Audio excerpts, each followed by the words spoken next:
Dans cette vidéo, on va fabriquer le PC gamer le plus petit du monde pour seulement 200 €. Pour fabriquer le plus petit PC gamer du monde, il nous faut ceci, qui va être directement la base, le cœur de notre PC. Je pense que la plupart d'entre vous ont déjà reconnu, on est sur du Raspberry, et plus précisément le Raspberry Pi 5, modèle 8 Go. Le Raspberry, pour ceux qui connaissent pas, c'est un mini ordinateur format carte bancaire. Avec, on peut faire plein de choses, si t'es un peu pointu dans tout ce qui est électronique, tu vas pouvoir fabriquer des choses vraiment vénères. Moi aujourd'hui, je vais simplement l'utiliser pour en faire un PC, ce qui est la base de la chose. Donc pour cette vidéo, j'ai acheté le kit complet qui comprend plusieurs éléments. Donc ce kit là, je l'ai payé 175 €. Autant vous dire que aujourd'hui, à l'heure où je tourne cette vidéo, ça a énormément augmenté en termes de tarifs. Aujourd'hui, vous le trouvez sur Amazon à peu près 230-240 € tout de même. Alors à l'intérieur de ce kit, c'est très simple, il y a globalement tout.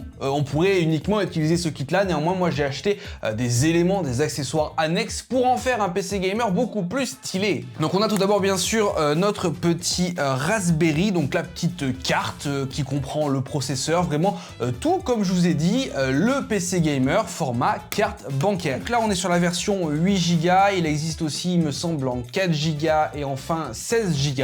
Là j'ai pris directement la version du milieu. Pour ceux qui se demandent à quoi ça ressemble, c'est tout simplement une carte électronique, hein. En vrai il n'y a rien de très foufou, rien de très sexy, ça ressemble directement à ça. C'est tout petit et autant vous dire que ça c'est un PC. Oui, ça c'est un PC, vous allez le voir au fil de cette vidéo quand on va assembler tout ça et ensuite quand on ira directement tester que ça c'est directement un PC. Alors c'est le modèle, comme je vous ai dit, Raspberry Pi 5, il est beaucoup plus puissant que le modèle précédent, le Raspberry Pi 4. Il y a quelques éléments en plus, donc je crois qu'il est compatible Bluetooth et Wi-Fi et il supporte l'affichage sur l'écran jusqu'en 4K, donc ça pour l'instant ça nous va très bien. Alors dans le kit, il y a vraiment tout, comme je t'ai dit, notamment directement une carte mémoire, une carte SD. Donc là pour le coup, on est sur une carte SD de 32 Go qui inclut directement à l'intérieur l'OS, parce que vous vous en doutez, on n'est pas sur un Windows classique, on est sur un OS un peu particulier. On peut mettre plusieurs types d'OS directement sur Raspberry. Là, il me semble que c'est l'OS maison de la marque Raspberry qui est directement incorporé dans la micro SD que vous pourrez directement brancher sur la carte en elle-même. Moi pour le coup, dans le boîtier que j'ai choisi, parce que j'ai choisi un boîtier en plus, on peut rajouter un SSD format NVMe, donc ça on va dire que c'est beaucoup plus intéressant pour un PC gamer par exemple, pour avoir beaucoup plus de stockage, parce que 32 Go c'est pas énorme, même si en général sur du Raspberry tu fais pas non plus du stockage énorme à mettre des gros SSD de 1 Tera. Bon, le kit comme je t'ai dit est assez complet, on a notamment l'alimentation, donc l'alimentation de chez Raspberry pour alimenter ce PC là. On a, comme je t'ai dit, directement un boîtier, donc ce boîtier là je vais pas l'utiliser tout simplement parce que j'ai acheté quelque chose de vraiment mieux et bien sûr qui fait beaucoup plus PC gamer comme on pourrait l'entendre, mini PC, mais bon, ce boîtier est très bien pour débuter. En plus si vous achetez le kit, pourquoi pas l'utiliser. On a divers câbles aussi directement de fournis, mais nous on n'en aura pas besoin aujourd'hui. Concernant maintenant le boîtier, pour réaliser ce plus petit PC gamer du monde, on a ce boîtier qui est juste ici, ça coûte une quarantaine d'euros. On est sur la marque Elecro, je vous mettrai le lien en description. Donc il y a vraiment tout pour transformer votre petit Raspberry tout moche en PC gamer des familles. On a une case vraiment la réplique miniature d'une case de PC gamer qu'on pourrait retrouver directement sur Top Achat, Amazon, etc. Petite particularité au niveau refroidissement, bien sûr il y a quelques petites features en plus, donc ça améliore grandement le refroidissement de votre carte Raspberry, même si c'est pas une carte qui chauffe énormément, néanmoins mieux elle sera refroidie, moins il y aura de perte de puissance. Et en plus il y a quelques petites extensions à droite à gauche, notamment l'extension pour rajouter du stockage et des petites autres choses que je vais pas vous spoiler tout de suite. On va devoir d'ailleurs tout assembler, j'espère qu'il y a un manuel d'utilisation parce que je ne sais pas, je ne l'ai jamais fait. Alors dans ce boîtier d'une quarantaine d'euros, on a quand même normalement tout. Donc si vous voyez en termes de tarifs, si vous achetez votre Raspberry Pi à un prix décent, pas en ce moment, mais à un prix décent comme moi je l'ai eu, pour à peu près 200 balles, vous pouvez vous faire ce PC là, stylé à l'extérieur, et vous verrez qu'en termes de performance, on sera sur un truc plutôt intéressant. Alors on a bien sûr le manuel, donc ça c'est cool parce qu'au moins on va pouvoir assembler tout ça pas à pas parce qu'il y a énormément d'éléments. Ok, bon. Voilà le manuel qu'on va suivre pour devoir assembler notre petit PC gamer. Alors, on a pas mal d'éléments, je vais tout sortir, préparer pour l'installation et après on s'y met. Ah ouais, donc il est carrément démonté de chez démonté en fait, il n'y a même pas d'éléments prémontés, on est vraiment sur un DIY des familles. Ah ouais, il sera quand même plutôt grand en vrai, hein. Je pensais pas qu'il serait aussi grand. Ouais, ok. On a des ventilateurs de fournis, donc ça améliorera bien sûr le refroidissement. On a un ventilateur principal, un peu comme un CPU couleur, directement à mettre sur notre carte Raspberry. Oh, on dirait carrément un couleur de processeur classique, quoi. Avec de la pâte thermique et tout, franchement, c'est bien foutu. Et on a une pléthore de vis. Ok, je sens qu'on va s'amuser, parce que c'est pas compatible qu'avec les cartes Raspberry, c'est compatible avec d'autres cartes, d'autres fabricants. Donc c'est pour ça qu'au niveau vis, on est sur pléthore de vis. Donc là, on a l'extension sur laquelle on pourra rajouter notre SSD NVMe, parce que j'ai aussi un SSD NVMe pour compléter notre stockage. Et on a une autre extension juste ici pour gérer les différents modules de refroidissement, etc. Je t'avoue que moi, je débute dans tout ce qui est Raspberry. J'ai jamais utilisé ces cartes-là. Je sais qu'on peut faire des choses vraiment insane, donc excusez-moi si je rentre pas trop dans le détail technique parce que je ne m'y connais pas tout simplement.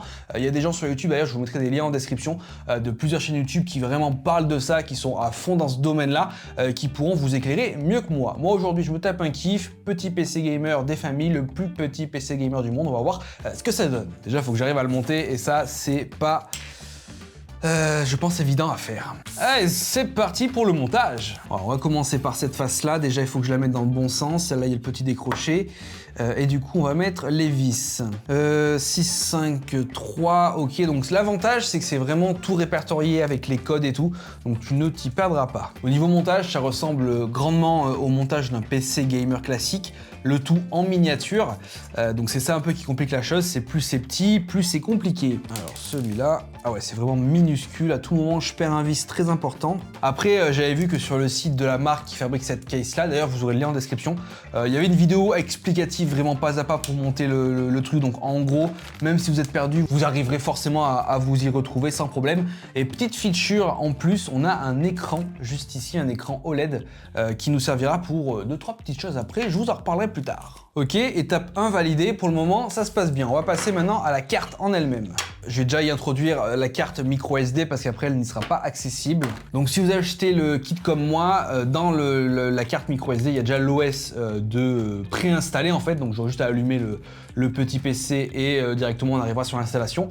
Mais si vous n'avez pas le kit et que vous mettez votre propre carte SD, veillez bien à précharger directement l'OS que vous souhaitez installer. On va y mettre la carte, elle est installée, c'est parfait. Alors, installation des pâtes thermiques. Bon, elles sont déjà prédécoupées, donc ça c'est cool.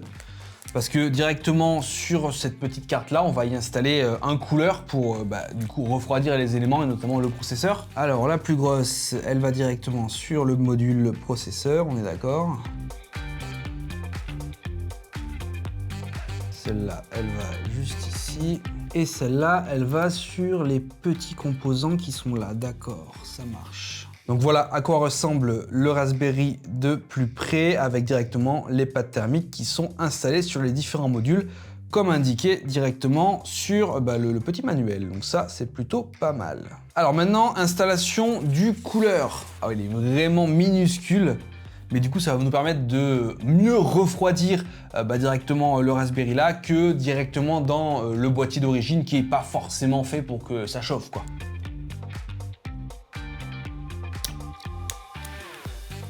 Ok, nickel. Voici donc notre carte Raspberry avec directement le petit ventilateur, le couleur directement installé dessus, ce qui permettra au Raspberry de moins chauffer. Ensuite, étape numéro 3. Ah là, ça va devenir intéressant parce qu'on va commencer à y mettre les extensions. Donc commençons par l'extension juste ici qui permet de gérer tout ce qui est connectique et le stockage supplémentaire. En fait, ça sort directement avec des connectiques différentes, notamment au niveau directement de l'HDMI en fait. On avait des connectiques mini HDMI comme tu le sais, et du coup là, ce qui nous permet d'avoir une connectique directement HDMI classique. C'est vrai qu'on a plus ce genre de câble là que d'autres câbles chez nous. Alors à clipser, c'est très simple, ça rentre dans les trous. Pas mal. Ok, on n'est pas trop mal, je pense. On va aussi pas oublier de brancher directement le couleur directement au CPU fan, si on peut l'appeler comme ça. J'avoue que le côté miniature, c'est à la fois cool, mais à la fois très chiant, parce qu'il faut vraiment avoir des doigts minuscules.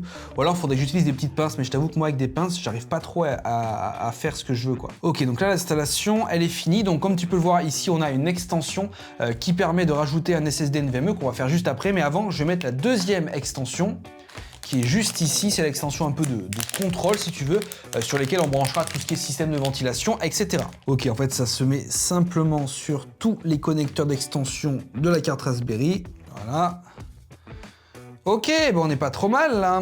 Donc là, ça commence un peu à prendre forme avec, comme tu peux le voir, les deux extensions qui ont été rajoutées. Ici, il faut que je mette un SSD NVMe que je vais rajouter tout de suite. Là, on a une carte de plus d'extensions sur lesquelles on branchera par exemple les ventilateurs. Là, on commence à voir quelque chose de plus correct. Finalement, on n'est pas sur un si petit PC que ça. Bon, bien sûr, par rapport à des PC gamers classiques qui sont ultra hauts, ultra larges, là, on est vraiment sur quelque chose de très compact. Mais est-ce que ça sera aussi puissant ? C'est ce qu'on va voir. Bon, on passe à l'étape numéro 4, il faut une petite nappe de connexion. Bah oui, je la vois, la nappe de connexion, où elle est ? Ah ouais, là, on rentre directement dans les petites connectiques. Alors, le sens, c'est comme celui-ci. Comment ça marche ? Voilà. C'est ouvert des deux côtés, parfait.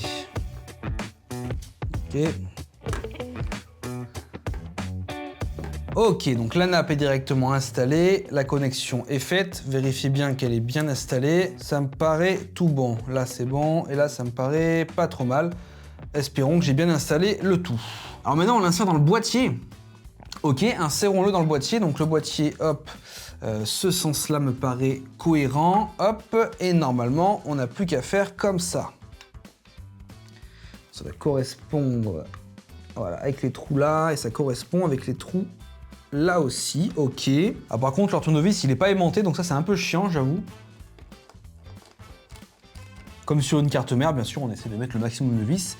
Tous les vis, c'est pas mal. Ça me paraît pas trop mal, je pense que j'ai mis tous les vis. Voilà donc ce que ça donne directement avec tous les vis. Et là, directement, on est comme quand tu installes ta carte mère dans ton boîtier pour la première fois. C'est plutôt cool. Allez, étape numéro 6. Ah, l'installation de la batterie et directement du SSD. Alors déjà, installons la batterie. Enfin, la pile, plus précisément. Ok, elle est installée. Et maintenant, le SSD. Alors moi, mon SSD, il est juste ici. J'ai un SSD NVMe de 512 Go pour directement augmenter le stockage, parce que vous vous en souvenez, j'ai mis déjà une carte micro SD à l'intérieur, mais de seulement 32 Go, donc c'est pas énorme comme stockage. Et il me semble que c'est un Gen 3, parce que bon, j'avais un Gen 3 à la maison. Je sais pas vraiment, est-ce qu'ils disent avec quel support la SSD est compatible? Bon, les tailles, d'accord, on s'en bat les steaks. Ils mettent pas les générations, mais je dirais que voilà, Gen 3 c'est compatible. Je pense pas que ce soit compatible Gen 5. N'hésitez pas à me corriger directement en commentaire si j'ai tort ou pas, mais je pense que c'est compatible Gen 4 et Gen 3. Voilà, on l'insère comme directement un port M2 classique et on va y mettre un petit vis qui est le M3, c'est celui-là. Cette extension de stockage est plutôt intéressante parce que c'est vrai que quand tu as seulement 32 Go sur ton Raspberry classique, tu es un peu limité en stockage.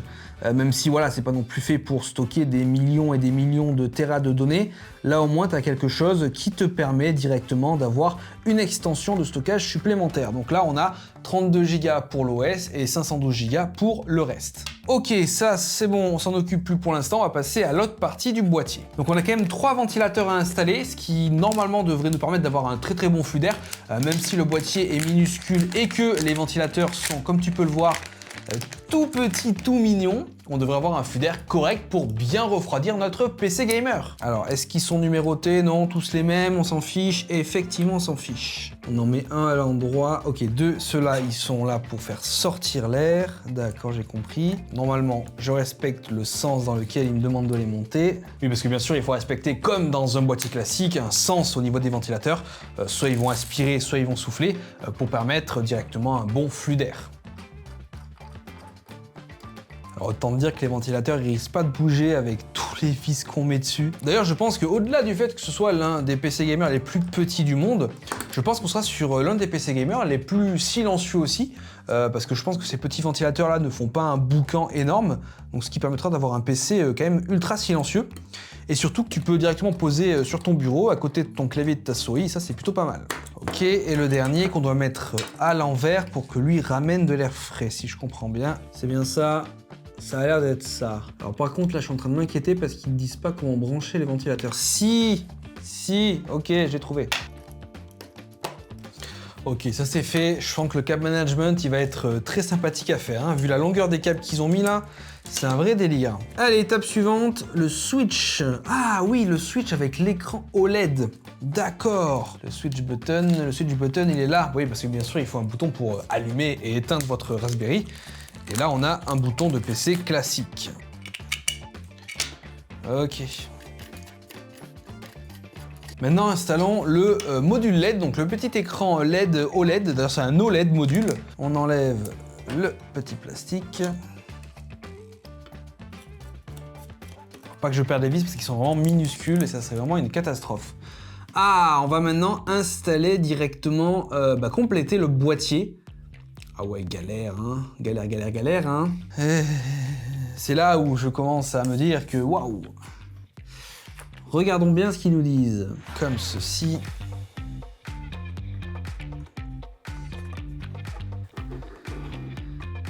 Ok, on n'est pas trop mal, là.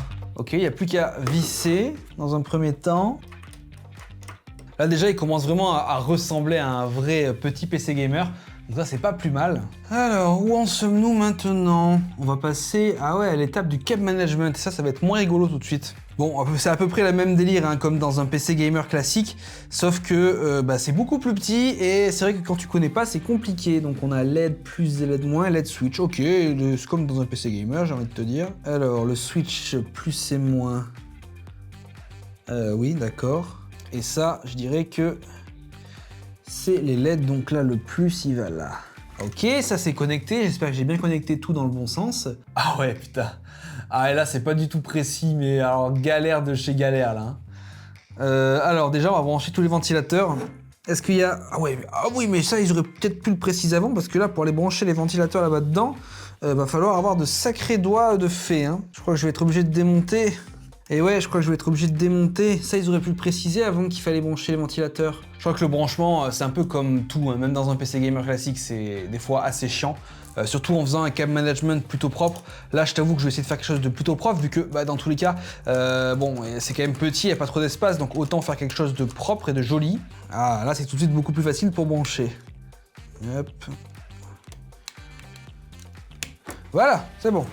Ouais, c'était la bonne méthode. Hein. C'est quand même pas évident, même si, bon, c'est vrai que le manuel d'utilisation est plutôt, il est plutôt bien. En vrai, il est en anglais, certes, mais en vrai, tu lis pas trop les choses, surtout, tu regardes les images, parce que c'est plutôt bien foutu, ce qui te permet de facilement monter le truc. Donc là, il y a juste, l'histoire des ventilateurs, ils auraient peut-être pu préciser qu'il fallait les brancher avant. Ça m'aurait évité de tout démonter. Mais à part ça, ça se passe plutôt bien pour l'instant. Et là, on va arriver à l'étape qui est pour moi, je pense, la plus compliquée, c'est l'étape de débranchement et du câble management. Alors déjà, comment... il y a déjà full câble là. Voilà, on verra le câble management après. On va essayer de faire un truc un peu propre, minimum. Bon, il n'y a pas grand-chose de prévu en soi pour le câble management sur cette case. Mais je pense qu'on peut s'en sortir avec quelque chose de plutôt simple et joli quand même. Ok, il y a déjà ce premier branchement qu'il faut effectuer. Ah, les branchements sont minuscules à faire, c'est chaud. Ah, est-ce qu'il y a peut-être un sens pour les ventilateurs?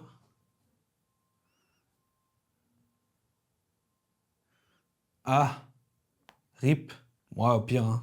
Un ventilateur, ça tourne, on s'en bat les steaks. Hein. Ensuite, il y a une giga nappe de connexion qu'il faut mettre, donc je pense de là à... Ah ouais, ça c'est la connexion de l'écran OLED. Ah, il y en a une grosse, une petite, il faut la grosse ou la petite? Ah ouais, mais ça va être la dinguerie là. Ça va être une singerie à connecter tout ça. Ah ouais, c'est vraiment une singerie hein, pour connecter ça, hein. C'est minuscule. Ok. Ah ouais, mais là-haut c'est pire, c'est pire. Je sais que les nappes de connexion, c'est pas non plus giga fragile. Ça se plie plutôt bien, mais faut quand même faire attention. Hein. Ok, alors je sais pas si je la sais rentrer, c'est ça qui m'embête un peu. Je sais pas à quel point il faut le rentrer. Ah, ça me paraît pas trop mal. J'espère que c'est assez rentré. On verra bien. Et la dernière nappe, elle traverse vraiment tout le PC. Alors ça, ils sont bien gentils, mais ils auraient pu le dire avant, en fait. Je l'aurais placé avant. Ils sont gentils, ils sont mignons. Comment je la fais traverser, moi, là-bas? Ah ouais. J'espère qu'à chaque fois, les nappes, je les enfonce assez. Parce que j'ai pas l'impression qu'elles rentrent de fou, en fait. Ah, le montage s'était bien passé jusque-là, et là, je vais me casser le cul avec une vieille nappe, sérieux? On ferme le petit truc. Et maintenant, il faut la rentrer ici. Eh ben, c'est compliqué, hein. Alors maintenant, si on mettait tout ce qu'il faut mettre, bah, c'est pas trop mal. Alors le cap management, bon, c'est pas trop ça. Je pense que je vais prendre 5 minutes pour essayer de faire quelque chose de plus correct. Alors j'aime bien quand tout s'insère vraiment parfaitement au millimètre près, c'est vraiment cool. Franchement, ça permet d'avoir quelque chose de vraiment propre. Ok, l'arrière, c'est pas trop mal. Maintenant, on va mettre, donc du coup, la face avant. Donc la face avant, c'est celle-là. Donc on est sur du plexiglas. Du plexiglas vraiment très simple. Mais ça fait vraiment le taf. Ça fit vraiment parfaitement bien. Ok, et on a vraiment, hop, la fenêtre latérale.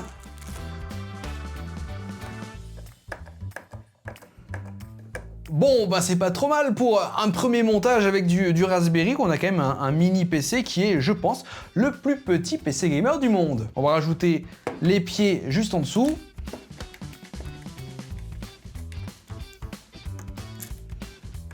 Donc voici notre plus petit PC gamer du monde. Franchement, le boîtier, je le trouve magnifique.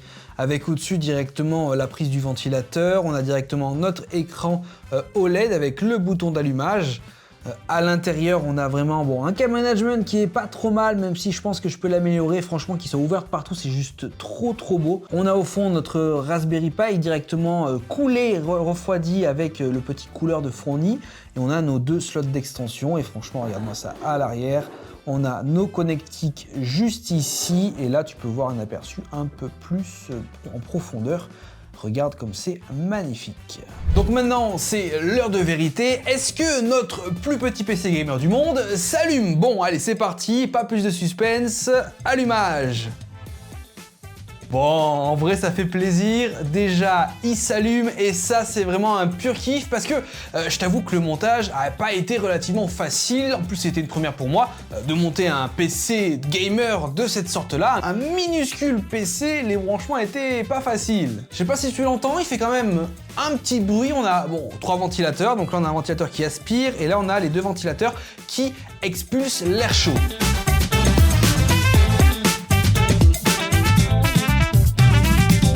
Maintenant qu'on a monté notre plus petit PC gamer du monde, on passe maintenant en setup test. On va du coup le configurer de A à Z parce que, comme je vous l'ai dit, dans la petite micro SD qui était fournie dans le pack, il y avait directement l'OS d'implanter dedans. Donc on va faire le premier allumage ensemble et puis après on ira le tester sur certains jeux pour voir au final si pour moins de 300 balles, on a un bon PC gamer, un mini PC gamer. Donc c'est parti, premier allumage.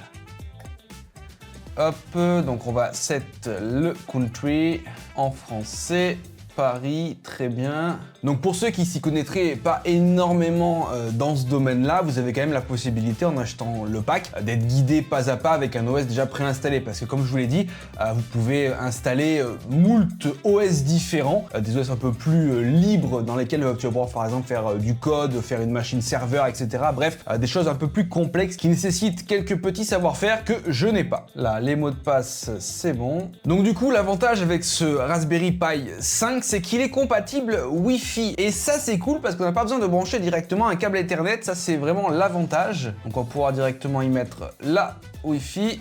Alors, à voir aussi à quel point il arrive à capter bien la Wi-Fi parce que, par exemple, si vous achetez un PC gamer avec une carte mère Wi-Fi, en général, vous avez à l'arrière du PC une petite antenne qui sort. Là, il n'y a pas de petite antenne, donc peut-être que la portée de captation du signal Wi-Fi sera un peu plus faible. Alors, on va choisir Chromium, qui est, on va dire, Google Chrome, mais version directement Raspberry. J'en ai parlé dans la première partie de vidéo, mais en termes de bruit, alors il y a 3 ventilateurs plus le ventilateur on va dire le couleur du processeur, il fait quand même, je sais pas, je pense que vous l'entendez pas au micro, mais il fait quand même un bruit assez puissant, même si les ventilateurs sont tout petits. J'ai l'impression qu'il tourne quand même assez vite, ce qui crée un bruit qui est quand même assez présent. Par rapport à une tour de PC gamer classique, je trouve que c'est un bruit qui est un peu plus strident, voilà, un peu plus dérangeant. Tu sais, dans les tours de PC gamer, t'as beau avoir beaucoup de ventilateurs, ça peut faire du bruit, mais c'est un bruit, je sais pas, un peu plus rock de souffle. Là, on est sur un bruit un peu plus strident, vu qu'on est sur des tout petits ventilateurs. Après, du coup, toutes les mises à jour, on arrive directement sur le bureau de notre mini PC gamer le plus petit du monde.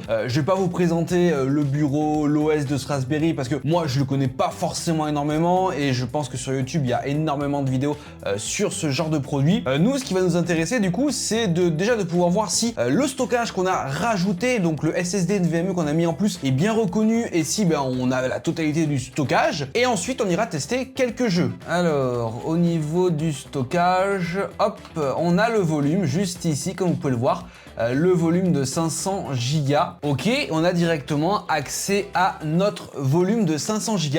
Donc effectivement, ça marche bien. Du coup, l'extension qui est vendue avec ce boîtier-là nous permet directement de pouvoir avoir accès à du stockage supplémentaire. Donc là, j'ai mis un SSD de 500 Go, mais tu pourrais très bien mettre un NVMe de 1 Tera par exemple, si tu as envie de stocker énormément de données sur ton mini PC. Donc là, on a notre stockage là. Ok, ça c'est bon, donc ça c'est cool. On a masse stockage, parce que je t'avoue que la petite carte micro SD de 32 Go, tu peux pas mettre grand chose dessus. Donc on va commencer le test par le jeu Minecraft. Alors sur la Raspberry Pi et surtout sur cet OS là maison, c'est pas comme sur Windows où tu fais installer ton Steam, installer ton Epic Games. Non, là par exemple, je viens d'installer PyApp qui va me permettre de télécharger des applications, et notamment le launcher Minecraft qu'on va tester sur ce mini PC gamer le plus petit du monde. Donc effectivement, pour ceux qui sont habitués à Windows ou du moins des OS classiques, c'est vrai que passer sur Raspberry, c'est un monde totalement différent, un monde qui est régi par des fenêtres de terminal, des lignes de code, etc.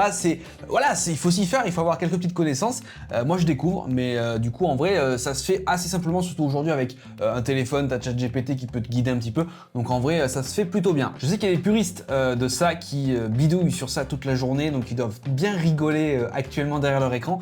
Moi je découvre ça, donc c'est cool. Et on va essayer de faire tourner Minecraft. Est-ce que ça marche? Est-ce qu'on arrive à faire tourner sur un PC comme ça à moins de 300 €? Vraiment? Globalement, sur Raspberry Pi, comme je te l'ai dit, c'est pas comme sur Windows, sur ton PC gamer classique pour l'installation des jeux par exemple. T'as pas par exemple des jeux comme Fortnite, etc. que tu peux directement lancer et installer. T'as quelques jeux qui sont un peu comme Minecraft que tu peux avoir directement sur ton Raspberry via des installations un peu annexes, via des terminaux, etc. ou via des applications déjà présentes dans le PyApp. Et bien sûr, après, t'as d'autres pléthores de petits logiciels, petites bidouilles à faire pour avoir certains jeux. Mais vous inquiétez pas, j'ai une autre solution pour vous pour jouer à tous les gros jeux AAA sur ce mini PC. Donc là, on est sur une version Minecraft qui est directement codée pour le Raspberry Pi. Bien sûr, il y a le Minecraft Bedrock classique, mais il faut avoir un compte et sur un adresse mail, et moi je sais plus exactement quelle adresse mail j'utilise pour avoir directement le compte. Mais bon, c'était juste histoire de vous montrer un petit peu en gaming et notamment sur Minecraft comment ça pouvait se passer. Donc là par exemple, on est actuellement sur du Minecraft. Donc je suis en train d'enregistrer le gameplay en parallèle, que je le regarde sur mon écran et que je vous parle. Donc voilà, c'est pour ça que les performances peuvent être un peu amoindries, mais globalement, on peut clairement arriver à jouer à Minecraft sans trop de soucis. Bien sûr, beaucoup de jeux sont disponibles, beaucoup de jeux sont dispo dans la PyApp, bien sûr, qui est le centre d'application, l'Apple Store, le Google Play Store, si tu veux, du Raspberry Pi, là où tu trouveras tous les logiciels compatibles et qui ont été un peu développés et codés pour Raspberry Pi. Mais il y a une autre méthode pour jouer aux jeux vidéo et notamment à toutes les grosses licences AAA sur ce mini PC à moins de 300 €, je vais vous montrer ça tout de suite. Tu te doutes bien qu'on n'a pas de grosses cartes graphiques dédiées, une grosse carte graphique Nvidia ou AMD pour faire tourner tous nos jeux. Ça, tu es d'accord avec moi, donc tu peux pas faire tourner des grosses licences AAA sur ce mini PC. Néanmoins, tu peux utiliser bien sûr le cloud gaming. Donc moi, en l'occurrence, je dispose d'un compte GeForce Now Founders.